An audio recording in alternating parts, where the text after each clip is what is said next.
ایک اللہ والے بزرگ کا قصہ۔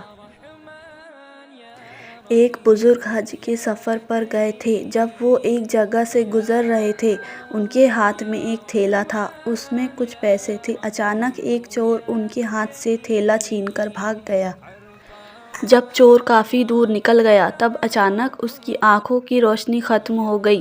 آنکھوں کی روشنی جاتے دیکھ اس چور نے رونا شروع کر دیا۔ جب لوگوں نے چور سے پوچھا، بھائی کیا ہوا ہے، تو وہ کہنے لگا، میں نے ایک آدمی کا تھیلا چھینا ہے، وہ کوئی بڑا اللہ کا قریبی بندہ لگتا ہے، میری آنکھوں کی روشنی چلی گئی، خدا کے لیے مجھے اس کے پاس پہنچا دو تاکہ میں اس سے معافی مانگ سکوں۔ جب لوگوں نے پوچھا کہ یہ قصہ کہاں پیش آیا ہے تو کہنے لگا، فلاں نائی کی دکان کے قریب پیش آیا۔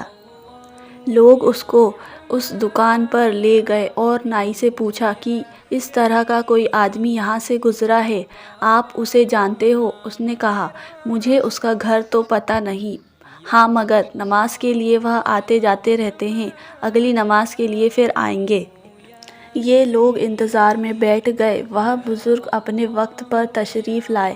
لوگ اس چور کو ان کے پاس لے گئے تو اس چور نے جا کر ان کے ہاتھ پاؤں پکڑ لیے کہ مجھ سے غلطی ہو گئی، گناہ ہو گیا، نادم ہوں، شرمندہ ہوں، میری آنکھوں کی روشنی چھن گئی، آپ اپنے پیسے واپس لے لیجئے اور مجھے معاف کر دیجئے تاکہ اللہ تعالیٰ میری آنکھیں ٹھیک کر دیں۔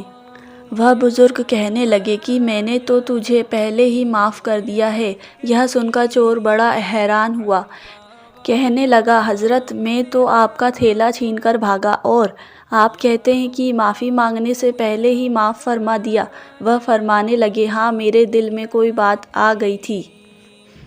فرمانے لگے، میں نے ایک حدیث پڑھی ہے جس میں نبی اکرم صلی اللہ علیہ وسلم نے فرمایا کہ قیامت کے دن جب میری امت کا حساب پیش کیا جائے گا تو میں اس وقت تک میزان کے قریب رہوں گا جب تک میرے آخری امتی کا فیصلہ نہیں ہو جاتا۔ میرے دل میں یہ بات آ گئی کہ اگر میں نے اس چور کو معاف نہیں کیا تو قیامت کے دن یہ مقدمہ پیش ہوگا اور جتنی دیر میرے مقدمے کا فیصلہ ہونے میں لگے گی، اللہ کے نبی علیہ السلام کو اتنی دیر جنت سے باہر رہنا پڑے گا۔